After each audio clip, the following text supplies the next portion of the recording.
नमस्कार, मैं संदीप कुमार आप सभी का एक बार फिर से स्वागत करता हूँ। फ्रेंड्स, हमने लास्ट क्लास में क्लोज को स्टार्ट किया था, लेकिन हम उस टॉपिक को ख़त्म नहीं कर पाए थे। ठीक है, उसमें कुछ थोड़ा बहुत बाकी है, आज हम उसको कंप्लीट कर लेंगे। ठीक है, लेकिन सबसे पहले जो हमने कल किया था उसका हम रिवीजन करते हैं। हमने कल क्लोज को स्टार्ट किया था, जैसा कि मैंने आपको बताया है। क्लोज क्या होता है? सेंटेंस का हिस्सा होता है, यानी it is a part of sentence, जिसका अपना सब्जेक्ट होता है और अपना प्रेडिकेट होता है, यानी which has its own subject and predicate, that is known as clause. Simple definition थी, मैंने कल आपको डिटेल में सारी बातें करवाई थी। ठीक है, उसके बाद क्लोज बेसिकली तीन प्रकार का होता है।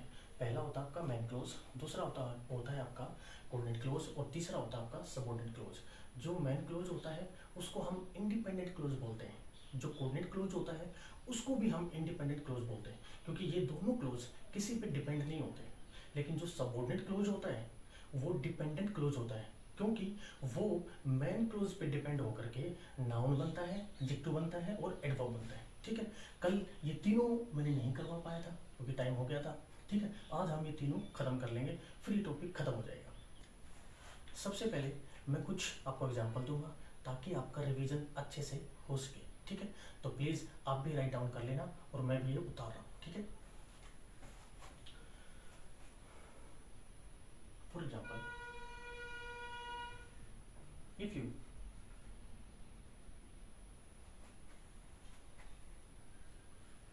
Run fast,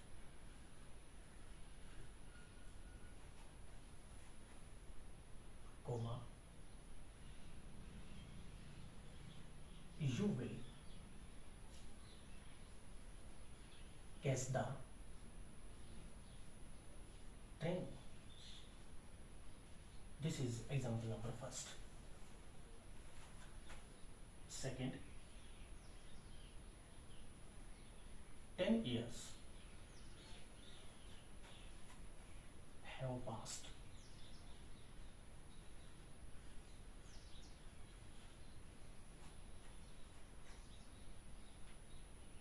since he came here. Question number third,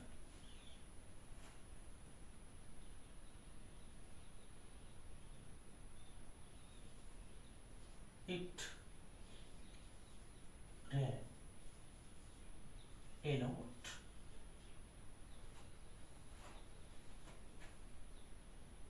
comma, but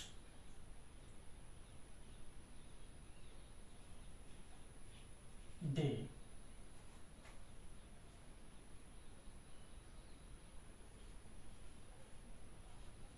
enjoyed themselves.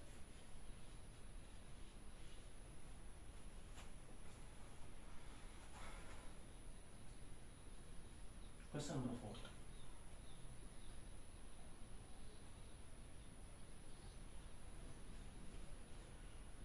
she wrote a poem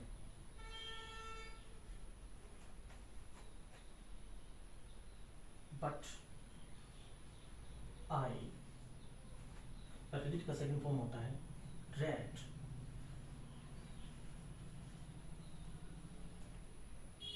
a book.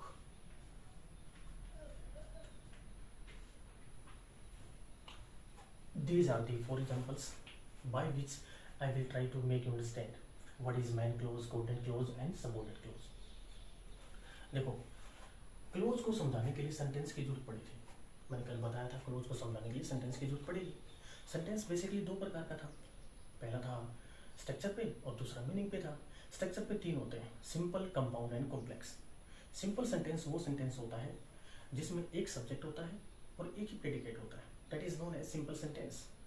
Coordinate, I mean to say compound sentence, वो होता है जिसमें मेन क्लोज के साथ अगर कभी कोऑर्डिनेट क्लोज आ जाए तो क्या बनता है आपका कंपाउंड सेंटेंस, और अगर कभी मेन क्लोज के साथ सबऑर्डिनेट क्लोज आ जाए वो बनता है आपका कॉम्प्लेक्स सेंटेंस।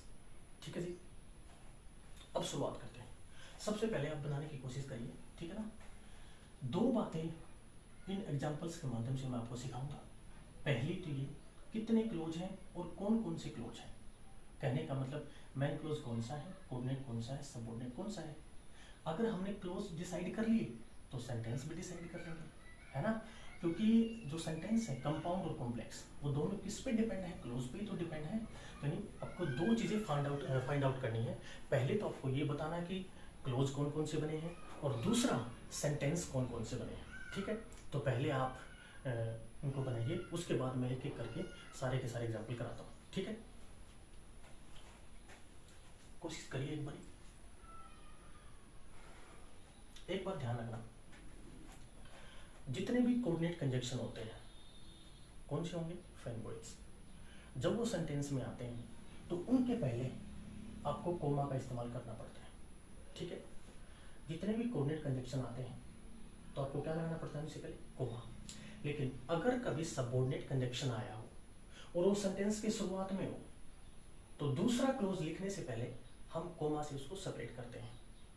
ठीक है, लेकिन अगर कभी सबऑर्डिनेट क्लोज सेंटेंस के बीच में आया हो, यानी दो क्लोज के बीच में आया हो, तो उसके साथ कोमा का इस्तेमाल आपको नहीं करना है।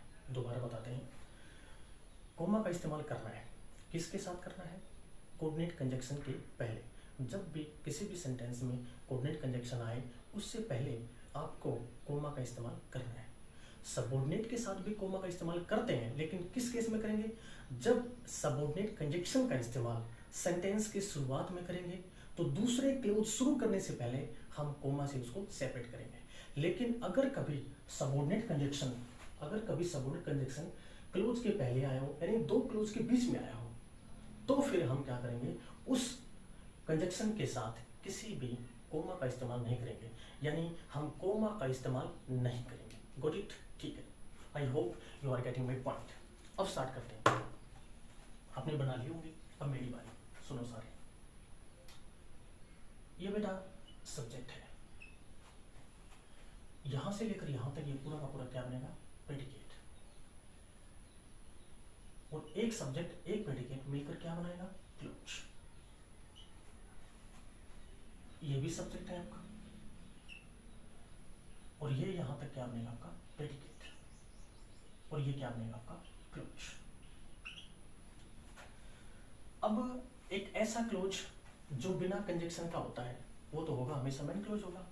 तो बिना कंजक्शन के कौन सा है, ये जो दूसरा क्लोज है ये बिना कंजक्शन का है, इसको हम बोलते हैं मेन क्लोज, मेन क्लोज। और जो क्लोज कंजक्शन के साथ होता है वो कंजक्शन पे ही तो डिपेंड करता है, हमें कंजक्शन देखना पड़ेगा। यानी कि इफ कौन सा कंजक्शन है, क्या ये फेनबॉइज का पार्ट है, जवाब आएगा बिल्कुल नहीं, ये आपका है सबऑर्डिनेट कंजक्शन। इसका मतलब अगर ये सबऑर्डिनेट कंजक्शन है, सबऑर्डिनेट कंजक्शन, तो क्लोज भी कैसा होगा, सबऑर्डिनेट ही होगा। क्योंकि मैंने सिखाया था कि जो क्लोज कंजक्शन के साथ होता है वो कंजक्शन पे डिपेंड करेगा ना, तो कंजक्शन कैसा, सबऑर्डिनेट, क्लोज भी कैसा, सबऑर्डिनेट। अगली बात, अगर कभी मेन क्लोज के साथ सबऑर्डिनेट क्लोज आ जाए तो सेंटेंस कैसा होता है, कॉम्प्लेक्स सेंटेंस, कॉम्प्लेक्स सेंटेंस। दूसरा,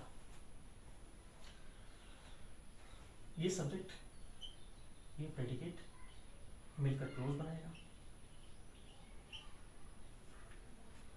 ये सब्जेक्ट है आपका क्या, यहां तक ये प्रेडिकेट है, मिलकर क्या बनाएगा, क्लोज बनाएगा। ठीक है, अब सुनो, ये क्लोज कंजक्शन के साथ है, यानी कि सिंस किसका फंक्शन कर रहा है, कंजक्शन का। अब देखना पड़ेगा कौन सा कंजक्शन है, क्या ये फेनबॉइज का पार्ट है, जवाब आएगा बिल्कुल नहीं। अगर कंजक्शन ये फेनबॉइज का पार्ट नहीं है तो फिर क्या बनेगा, सबऑर्डिनेट कंजक्शन। कौन सा बनेगा, सबऑर्डिनेट। तो क्लोज भी कैसा बनेगा, सबऑर्डिनेट। जो क्लोज बिना कंजक्शन का होता है वो कौन सा होता है, मेन क्लोज। और मेन क्लोज के साथ अगर सबऑर्डिनेट क्लोज आ जाए तो अगेन यहाँ पे कौन सा सेंटेंस बनेगा, कॉम्प्लेक्स सेंटेंस। ठीक है, अब आगे बढ़ते हैं, ये पूरा का पूरा आपका मेन क्लोज बनेगा।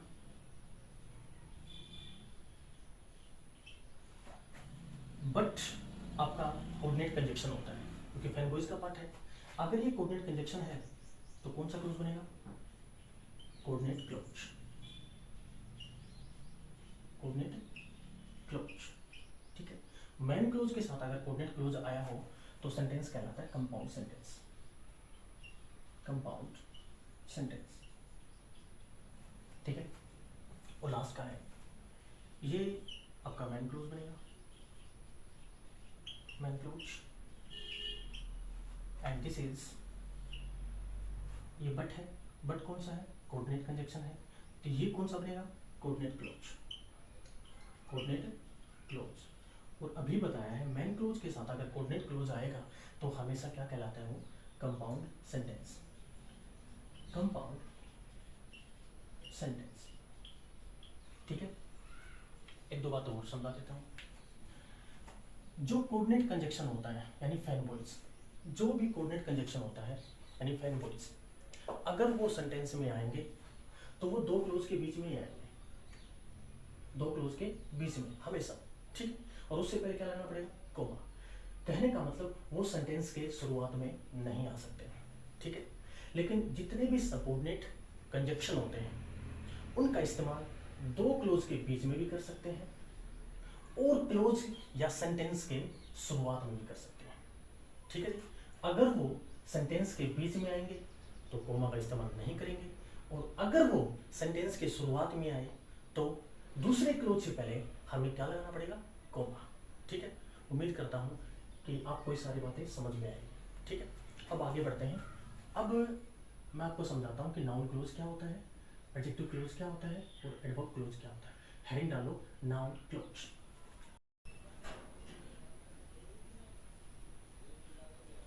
नाउन क्लोज,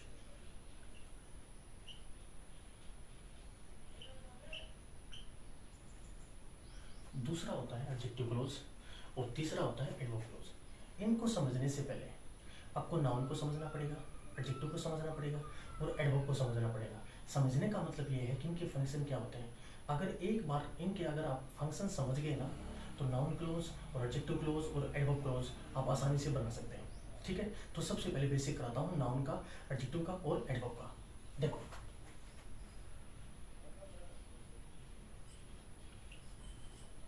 नाउन, नाउन की पहचान क्या है? जो नाउन होता है वो वर्ब का सब्जेक्ट होता है, यानी कि वर्ब का जो सब्जेक्ट होता है वो क्या होता है? नाउन। एक बात और बता देता हूँ, जब मैं नाउन बोलता हूँ तो प्रोनाउन होता है, ठीक है। जो प्रोनाउन बोलूंगा तो नाउन होगा, यानी दोनों भाई ये साथ में चलते हैं, ठीक है ना। नाउन है तो प्रोनाउन भी है, प्रोनाउन है तो नाउन भी है। कहने का मतलब यह है कि वर्ब का सब्जेक्ट कौन होगा? नाउन होगा। या फिर वर्ब का जो ऑब्जेक्ट होता है वो भी हमेशा कौन होता है? नाउन ही। एडजेक्टिव, एडजेक्टिव क्या होता है? ये एक ऐसा वर्ड है जो किसी नाउन या किसी प्रोनाउन को मॉडिफाई करता है। किसी नाउन या किसी प्रोनाउन को क्या करता है? मॉडिफाई करता है। यानी कि एक ऐसा वर्ड जो किसी नाउन या प्रोनाउन को मॉडिफाई कर दे वही क्या होता है? आपका एडजेक्टिव होता है, ठीक है। दूसरी बात भी आपको ध्यान से सीखना है कि अगर कभी भी व्हाट काइंड ऑफ का रिप्लाई आया हो या फिर विच का रिप्लाई आया हो, व्हाट काइंड ऑफ या विच का रिप्लाई आया हो, जैसे देखो सब्जेक्ट हमेशा हु का रिप्लाई होता है, ऑब्जेक्ट हमेशा व्हाट और हुम का रिप्लाई होता है, वैसे ही एडजेक्टिव व्हाट काइंड ऑफ और विच का रिप्लाई होता है। अगर सेंटेंस में कभी भी विच या व्हाट काइंड ऑफ का रिप्लाई आया है तो वो जो वर्ड होगा वो हमेशा क्या होता है? एडजेक्टिव होता है, ठीक है। तीसरा, एडवर्ब। एडवर्ब चीजों को मॉडिफाई करता है, ठीक है। किस किस को करेगा? वर्ब को, साथ ही साथ खुद एडवर्ब को या फिर एडजेक्टिव।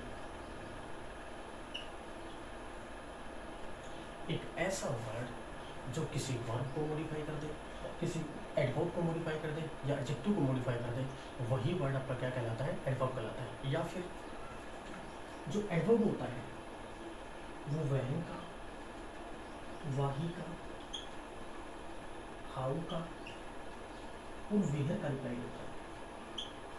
ठीक है, वहन, वाही, हाउ और वाही का रिप्लाई होता है। ठीक है, इन बातों को आपको ध्यान में रखना है। नाउन क्या होता है, अगर कोई भी वर्ड अगर सब्जेक्ट बन के आया है, ऑब्जेक्ट बन के आया है, तो हमेशा क्या होता है, वो नाउन होता है। एडजेक्टिव क्या होता है, नाउन और प्रोनाउन को मॉडिफाई करता है, उसकी विशेषता बताता है कि नाउन कैसा है, लंबा है, छोटा है, गुड है, बैड है, स्मार्ट है, हैंडसम है, क्या है। ठीक है ना, ये सारे के सारे वर्ड्स क्या बनेंगे, एडजेक्टिव बनेंगे। और एडवर्ब क्या होता है, एडवर्ब एक ऐसा वर्ड होता है जो वर्ब को, एडजेक्टिव को और खुद एडवर्ब को मॉडिफाई करता है। ठीक है, या फिर वहर को, वेहर को, वाही को और हाउ का रिप्लाई देने वाले जो वर्ड्स आएंगे वो हमेशा क्या होते हैं, एडवर्ब होते हैं। अगर ये चीज़ें आप सीख गए तो आसानी से आप क्लोज पहचान लेंगे कि नाउन बनेगा, एडजेक्टिव बनेगा या फिर एडवर्ब। चलिए शुरुआत करते हैं।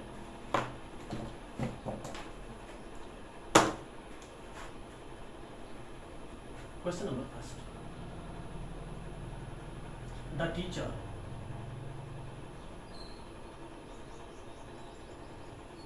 will explain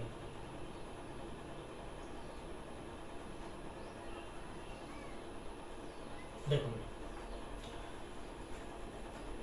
the teacher will explain, और मान लो इसका ऑब्जेक्ट दे दिया मैंने, द टॉपिक। ठीक है, एक चीज और सिखाता हूँ आपको, ये जो मैन वर्ब होती है ना, ये आपकी मैन वर्ब है और ये आपकी क्या होती है, हेल्पिंग वर्ब। दोनों में क्या डिफरेंस होता है आगे बताएंगे। अब इसको पकड़ते हैं भाई, ये जो वर्ब है ये दो प्रकार की होती है। पहली होती है ट्रांजिटिव वर्ब और दूसरी होती है आपकी इंट्रांजिटिव वर्ब।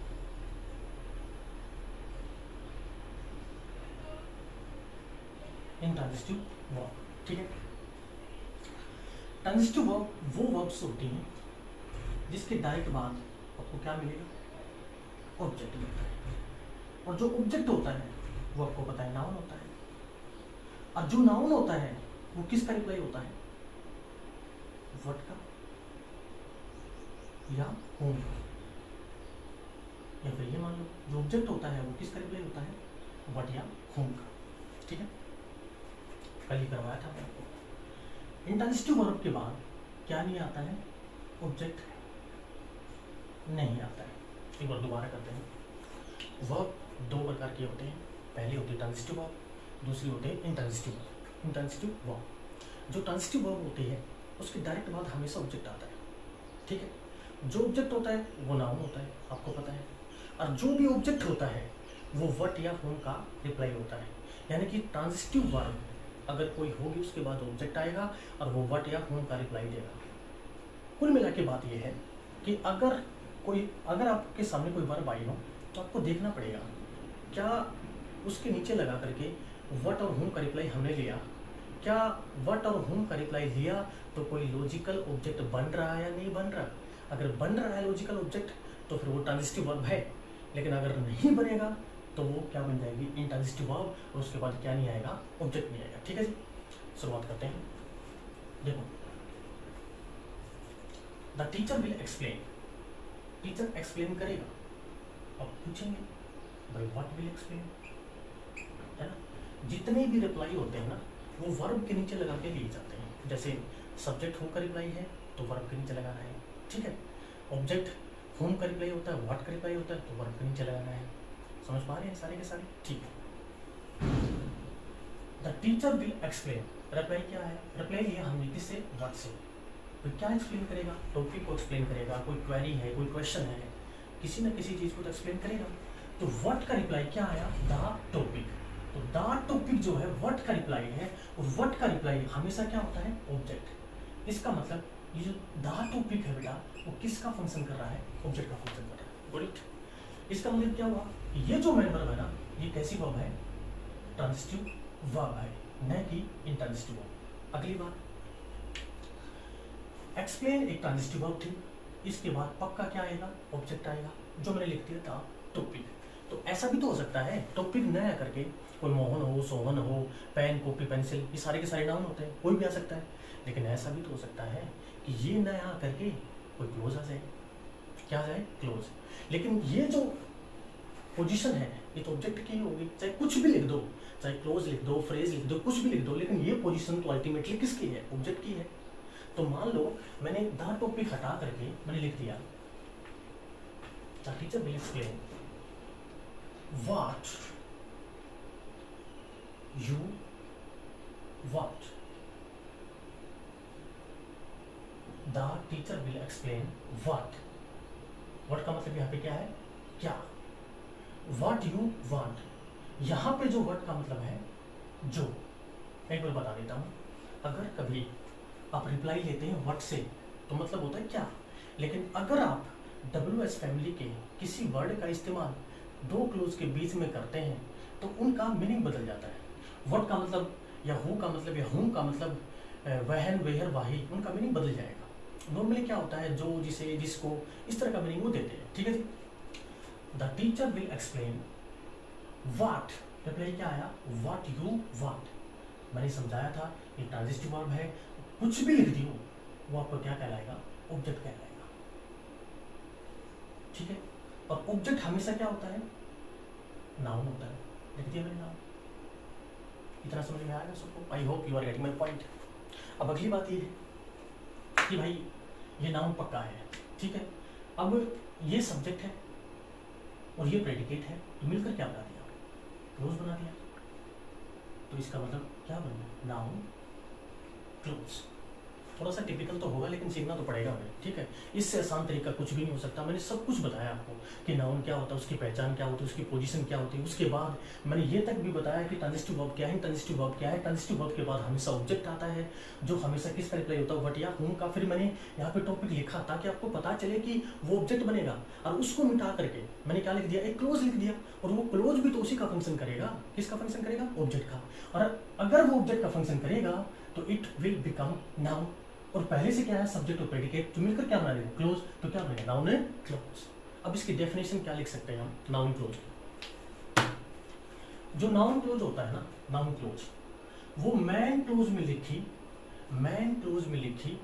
वर्ब का ऑब्जेक्ट होता है। जो नाउन क्लोज होता है वो मैन क्लोज में लिखी वर्ब का ऑब्जेक्ट होता है। ये this is the definition of noun close. अगर कोई नाउन क्लोज की डेफिनेशन लिखना चाहे तो आप लिख सकते हैं नाउन क्लोज हमेशा मैन क्लोज में लिखी वर्ब का ऑब्जेक्ट होता है। वर्ब का ऑब्जेक्ट, ये हमने कंप्लीट कर लिया नाउन क्लोज। अब हेडिंग डालो एडजेक्टिव क्लोज। जल्दी उतारो भाई इसको।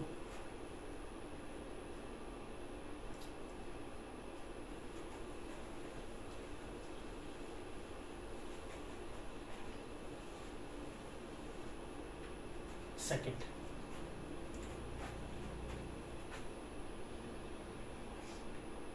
the boy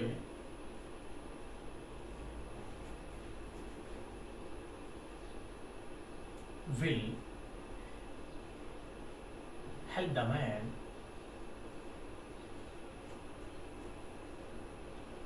whom you met last night.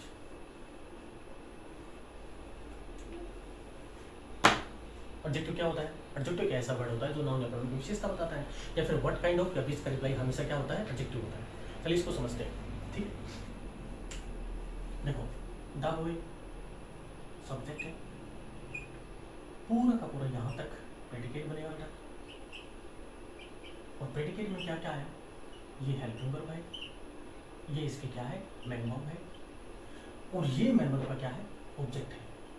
और अगर ये ऑब्जेक्ट है तो किसका रिप्लाई होगा? या तो वर्ब का रिप्लाई होगा या फिर होम का, चाहे करके देख लो।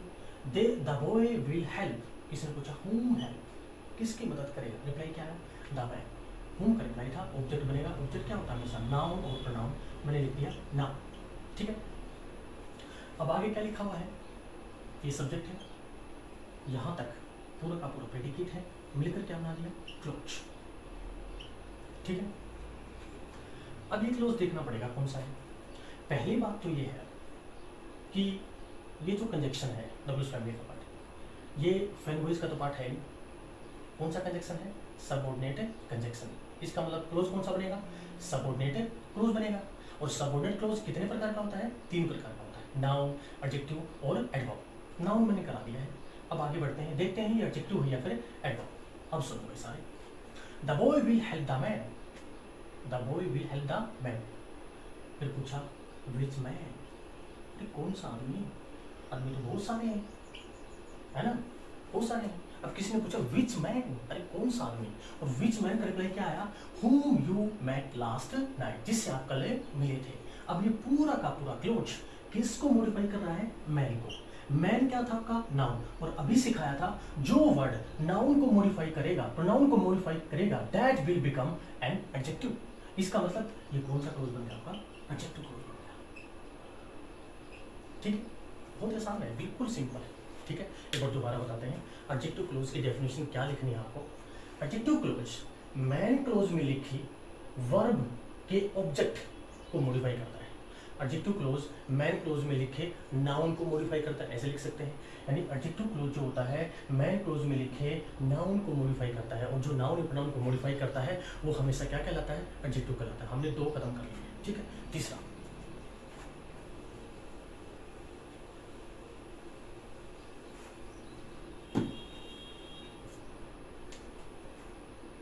Question number 3,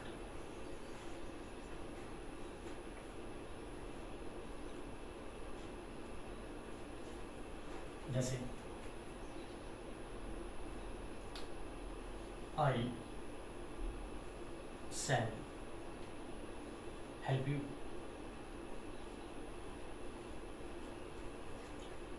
when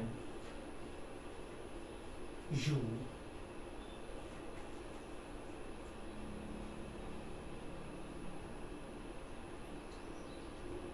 do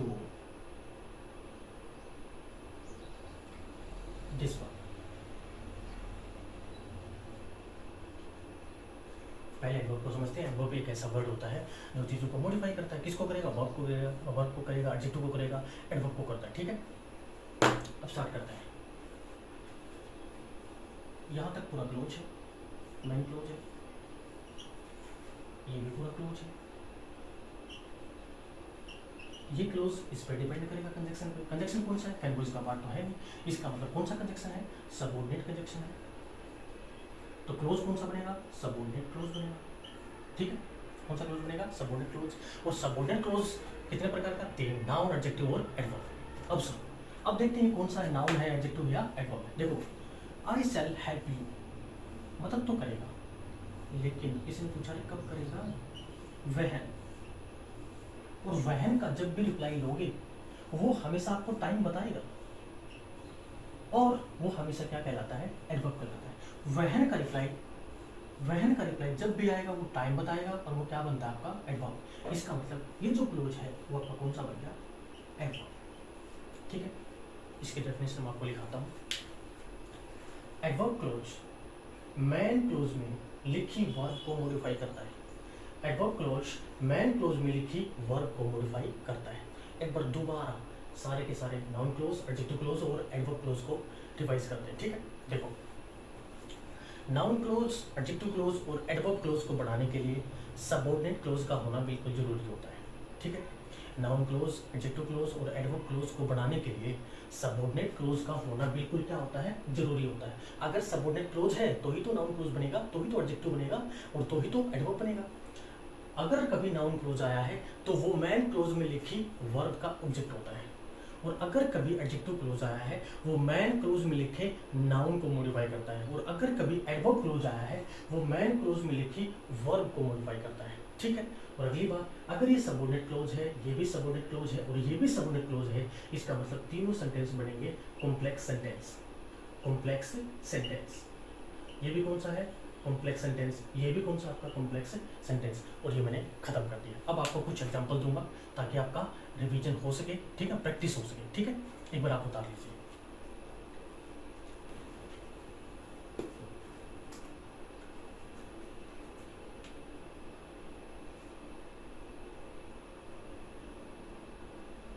The man will answer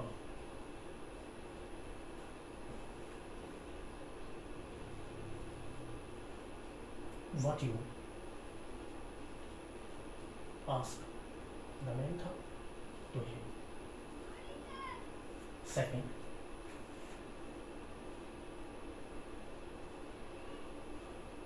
this is the boy. This is the boy who hates her. Third,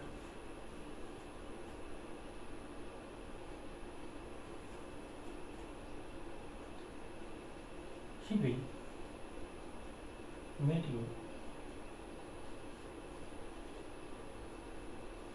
when you go there. चलिए शुरुआत करते हैं। एक बार आप बनाइए कौन से क्लोज है, नाउन क्लोज कौन सा है, एडजेक्टिव कौन सा है, एडवर्ब कौन सा है, ठीक है। उसके बाद मैं एक करके बनाता हूँ।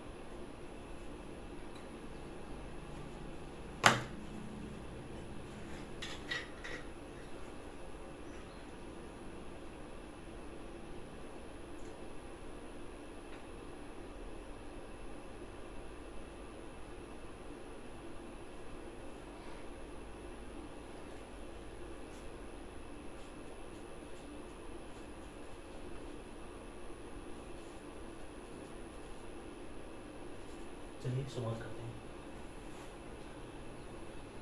यहाँ तक आपका क्लोज है, कौन सा है, मैन क्लोज।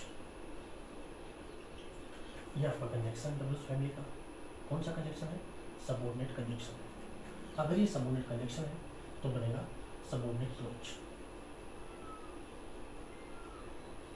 ठीक है।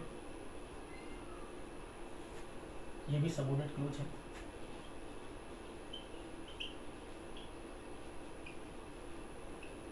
और ये भी आपका क्या है, सबऑर्डिनेट क्लोज है।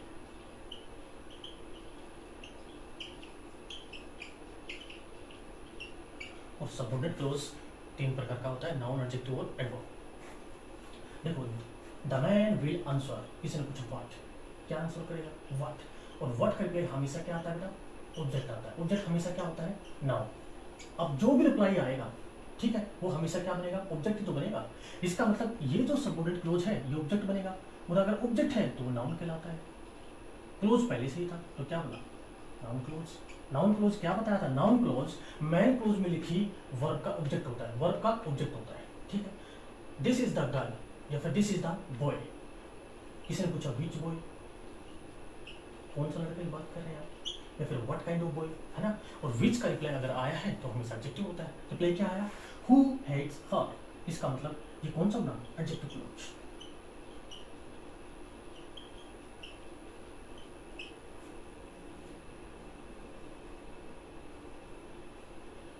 He will meet you, किसने पूछा वहन, कब मिलेगा। यहाँ वहन का मतलब होता है कब, और जब बीच में आएगा सेंटेंस के तो मतलब होता है जब। ध्यान रखना इन बातों को, ठीक है।